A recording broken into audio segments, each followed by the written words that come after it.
Riwruok matayo tuke mag netball nobago tiegruok mar ndalo 2 ne jotugo, kocha mopogore opogore kachiel kod jogo matayo tukegi e apisi mano mar Klepe. Tiegruok mane obagi alap ma Ulinzi Sports Complex e kaunti ma Nairobi.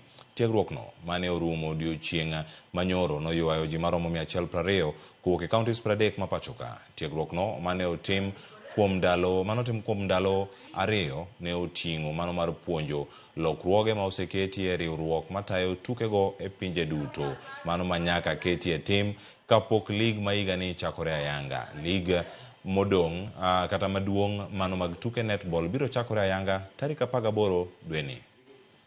First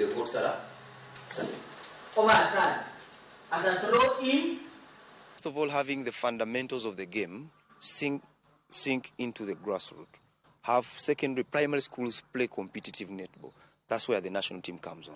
So when we have ladies later in their 20s that had good foundations and the basement is very good, we'll have a very strong national team. We have been able to have courses or clinics in more than 15 counties in this country. So that group is the one that we have today. What they have actually acquired out there, we want now to harmonize, to coordinate, to internalize, so that come next year they'll be prepared to do it better than they did it.